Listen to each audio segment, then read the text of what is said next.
Terus Sang Chun langsung ngebunuh selirnya itu dan nyuruh anak buahnya buat makan daging si selir. Permaisurinya Kaisar Swancong yang terkenal sebagai salah satu dari 4 wanita Kita kan udah beberapa kali ya ngebahas kelakuan orang yang suka makan orang. Kayak Sonny Bin yang sekeluarga besar kanibal semua, sekte Agori yang hobi makan jenazah, sama si Ei, kanibal legendaris di Thailand yang jasadnya tuh sempat dipajang di museum. Nah sekarang gue mau ngebahas kejadian yang mirip-mirip yang korbannya tuh sampai puluhan ribu orang. Yang terjadi waktu pemberontakan di zaman dinasti Tang. Puluhan ribu. Edan. Tapi sebelum mulai, gue mau ngingetin sekali lagi nih. Buat lu yang suka jajan-jajan minuman, dan lu butuh minuman yang gak cuma enak, tapi juga kaya vitamin C, dan bisa bikin kulit lu halus. Ini jawabannya. Jele kolagen. Pokoknya jele kolagen ini nih bisa lu dapetin di Indomaret terdekat dari rumah lu. Ada tuh di semua Indomaret. Dan kalau lu beli 6 jele kolagen, lu bakal bisa dapet pouch keren kayak gini. Mantap banget kan nih kan? Kalau jele kolagen udah habis, ini banyak gunanya nih, bisa lu pakai nyimpen apapun. Mantap. Jadi ya tunggu apa lagi? Buat lu yang pengen ya nggak usah nahan diri lah. Langsung aja lu cari di Indomaret terdekat. Minum dulu lah ya sebelum mulai ya. Wah.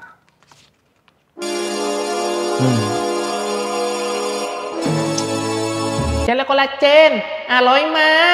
Ya udah kalau gitu, ayo langsung aja kita bahas pengepungan Suyang. Pengepungan yang dikenal karena kegigihan tentaranya dan perilaku makan orang mereka. Di Learning by Googling. Oke, sebelum kita bahas pengepungannya, kita bahas dulu peristiwa yang bikin pengepungan ini terjadi. Peristiwa pemberontakan An Lushan. An Lushan sendiri, dia ini sebenarnya adalah orang keturunan Turki yang lagi nyari perlindungan di Cina. Karena di tempat asalnya di Turki lagi ada kerusuhan. Nah, waktu An Lushan datang ke Cina, kebetulan Kaisar dinasti Tang waktu itu, Kaisar Swancong, lagi ngeluarin peraturan kalau orang-orang non-Tionghoa bisa jadi tentara di Cina. Dan ya udah, singkat cerita, Lushan masuk ke militer Cina dan langsung naik pangkat jadi jenderal militer. Berkat kepala menterinya yang main politik kotor. Politik kotor gimana? Kalau menurut Britannica, karena nggak mau punya saingan, Kepala Menteri Li Linfu jadi ngangkat orang-orang non-Tionghoa ke jabatan yang lebih tinggi. Menurut dia, orang-orang non-lokal nih nggak bakal mungkin bisa nyaingin reputasi dia di istana. Jadi dia nggak perlu takut, posisinya bakal direbut sama orang lain. Busuk juga ya. Nah, An Lushan di posisinya yang baru ini, di posisinya yang tinggi ini, dia jadi sering main ke istana dan jadi deket sama Kaisar Swancong. Dan selain itu, dia juga jadi deket sama Yang Kuifei, permaisurinya Kaisar Swancong yang terkenal sebagai salah satu dari 4 wanita tercantik di Cina kuno. Wah. Ini gambar yang gue pakai, ini nih gambar Fan Bingbing waktu meranin Yang Kuifei di film Lady of the Dynasty. Jadi ya kira-kira Yang Kuifei secantik inilah, atau mungkin bahkan lebih.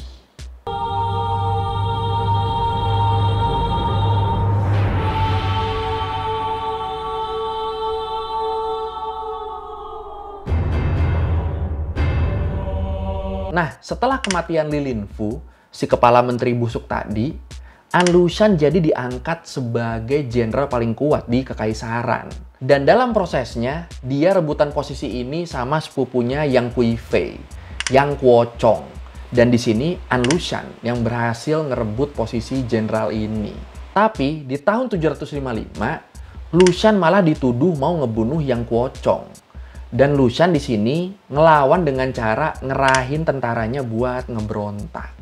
Nah, karena posisi Lushan di militer tuh penting banget dan koneksi dia juga banyak, akhirnya orang-orang yang pengen ngeberontak ini bertambah dengan cepat dan mereka ngumpulnya juga cepat banget. Banyak banget di sini yang mau join jadi pemberontak, termasuk pejabat-pejabat pemerintahan. Dan dalam jangka waktu 1 bulan aja, para pemberontak ini udah berhasil ngerebut ibu kota Luoyang. Dan setelahnya, di awal tahun 756, An Lushan menyatakan diri sebagai Kaisar dinasti Yan. Dinasti baru yang bakal menggulingkan dinasti Tang. Wah. Jadi kalau begini berarti An Lushan ini jatuhnya kaisar tandingan yang bukan orang asli Cina ya. Ada juga yang begitu ternyata ya. 我们不如趁这个机会攻击他们。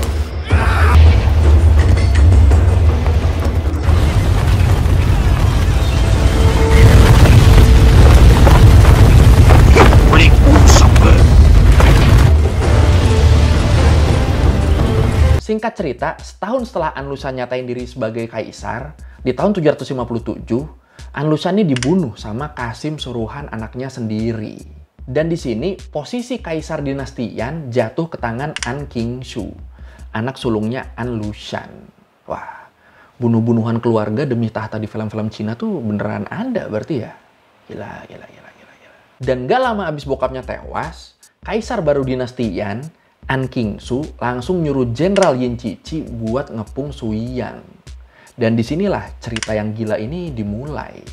Nah, ngelihat kotanya mulai diserang, administrator kota Suiyang waktu itu, Su Yuan, langsung minta bantuan bala tentara dari kota-kota terdekat. Dan Changsun, administrator yang lagi ditugasin di kota Yonggachu, dia ini langsung sadar kalau tentara dinasti Tang dilihat dari jumlahnya, mereka ini bakal kalah ngelawan pemberontak. Ya gimana nggak ngerasa bakal kalah. Kalau menurut Dede News, tentara Shangchu sama Su Yuan nih totalnya sekitar 6.800 orang. Sementara tentaranya Yin Cici, si jenderal pemberontak, itu jumlahnya nyampe 130 orang. 2 kalinya anjir. Bahkan yang lebih gilanya lagi nih, pernah ada satu momen yang bikin 20.000 tentara pemberontak tewas. Terpaksa mereka mundur dari Suiyang. Tapi sebulan kemudian, pasukan pemberontak nih balik lagi. Ngebawa 20.000 tentara baru. Ini kan kalau gini berasa unlimited ya mereka tentaranya ya. Gila. Nah, sebelum kita lanjut nih, biar ngingetnya gampang, orang ini kubu mana, kita bikin simpel dulu aja lah ya. Jadi, Changsun sama Su Yuan, itu mereka tuh dari pasukan dinasti Tang yang mertahanin Suiyang. Kalau Yin Cici, dia tuh jenderal dinasti Yan.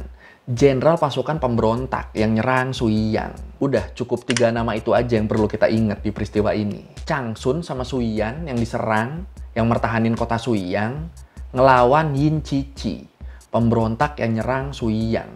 Udah gitu doang simpelnya. Aman ya?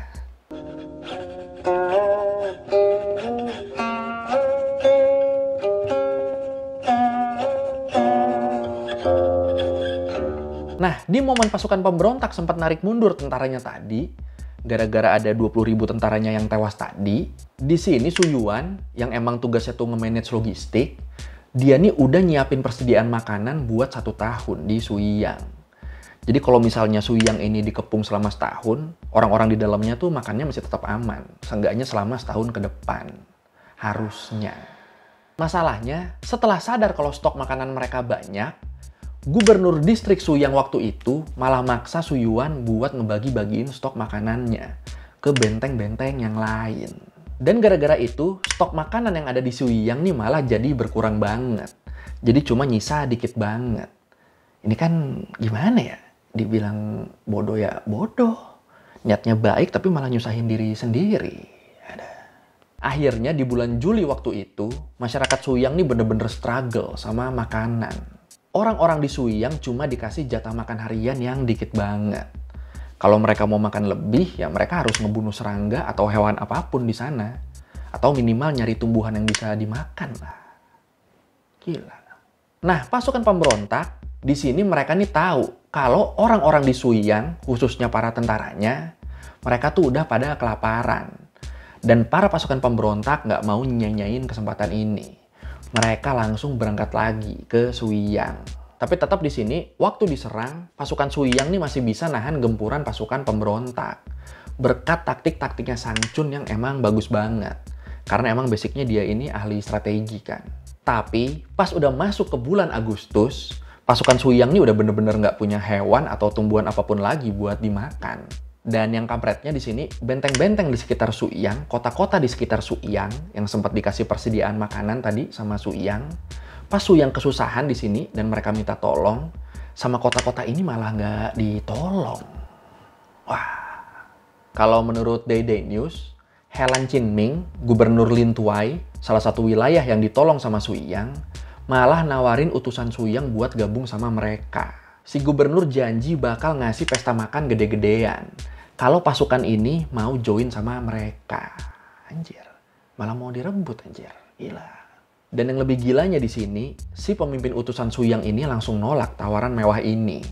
Dan dia malah motong jarinya sendiri sampai putus. Sambil bilang, "Bagaimana bisa saya makan enak di sini? Sementara rekan-rekan saya di Suyang kelaparan. Saya akan meninggalkan satu jari sebagai bukti kalau saya pernah ke sini."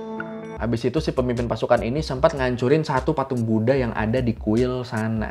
Habis itu dia pergi sambil janji bakal ngebunuh gubernur Helan Qinming kalau Suyang udah menang. Anjir, makin kesini makin ngeri ya ceritanya ya.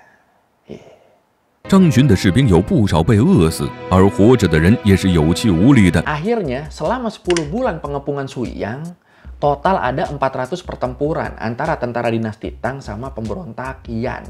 Dan dari total 6.800 orang pasukan Shangchun tadi, pasukan dinasti Tang tadi, endingnya tinggal nyisa sekitar 1.600 tentara doang.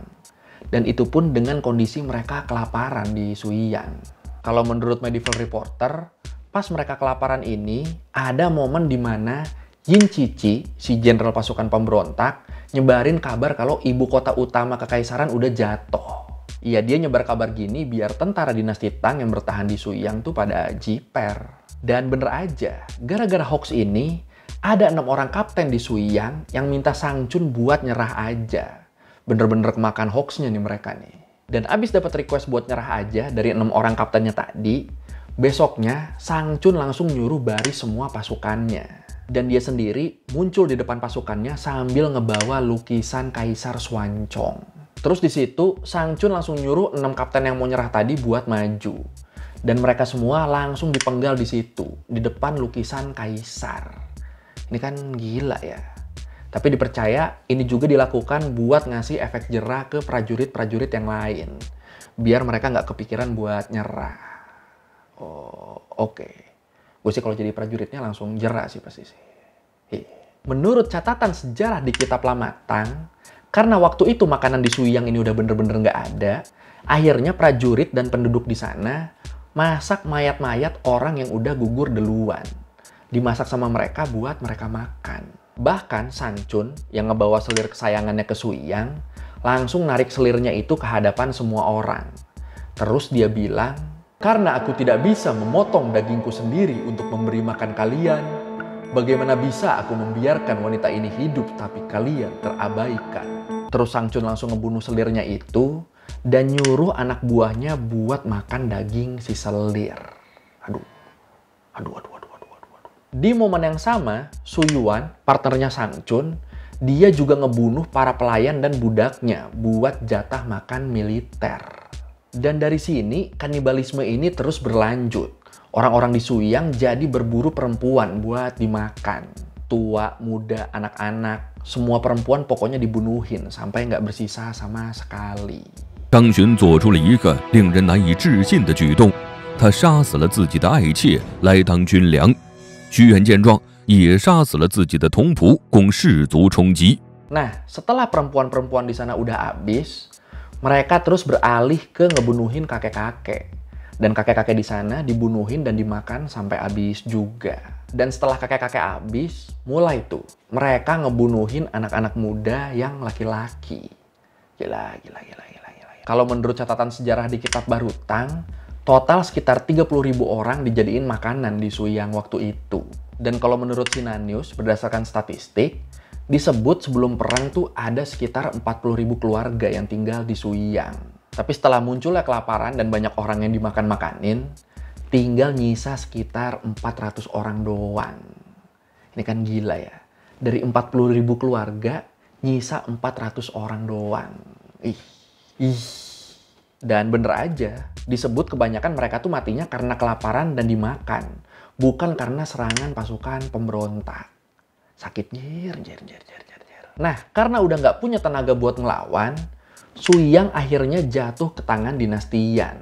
Jatuh ke tangan pemberontak. Tapi walaupun di sini pasukan Suyang nih kalah, nantinya di masa depan dinasti Tang tetap bisa ngebalikin keadaan dan dinasti Yan runtuh setelah 8 tahun ngeberontak.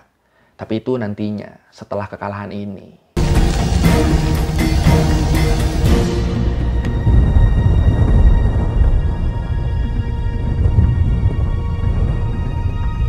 Dan akhirnya, perbuatan Shang-Chun yang ngebunuh selirnya buat dimakan sama pasukannya, dan gimana dia bikin perburuan manusia jadi rame di Suyang, itu bener-bener jadi kontroversi gede di Cina. Shang-Chun dianggap buruk karena jadi kanibal dan ngebuat orang-orang jadi kanibal juga. Tapi di sisi lain, itu dia lakukan buat mempertahankan Suyang, buat mempertahankan dinasti Tang. Saking gigihnya dia nggak mau nyerah dan lebih milih ngebunuh selir kesayangannya buat dimakan bareng-bareng. Ini jadi susah juga ngejudge kalau kayak gini kan ya. Ya tapi walaupun penuh kontroversi, akhirnya Shang-Chun tetap dianggap sebagai salah satu pahlawan. Terus dia juga dibikinin tugu peringatan sama kuil-kuil lain buat menghormatin Shang-Chun sama rekan-rekannya di Suyang. Jadi gimana? Lu setuju sama dia dianggap jadi pahlawan ini? Atau menurut lu harusnya jangan, karena dia yang memulai tren orang makan orang di Suyang. Gimana kalau menurut lu? Kalau gue sih sejujurnya bingung ya. Kalau lu, silakan komen. 官员必须贿赂他才能得到提拔。有人建议让张巡到杨国忠那儿去走动一下，张巡断然拒绝。 Oke, sekian dari Megoogling kali ini tentang pengepungan Suyang. Usaha mempertahankan satu kota yang malah bikin orang di dalam kotanya tuh saling makan. Kalau kayak gini kan ngapain kotanya dipertahanin ya sebenarnya? Ya juga ya. Kalau lu merevisi kali gue udah salah, atau lo mau nanya, atau lo mau nambahin yang ada di video, bisa lo tulis di komen. Kita diskusi di situ kayak biasa. Sekali lagi, thank you udah nonton. Jangan lupa like, comment, subscribe. Bye. Terakhir menjas itu semua usahamu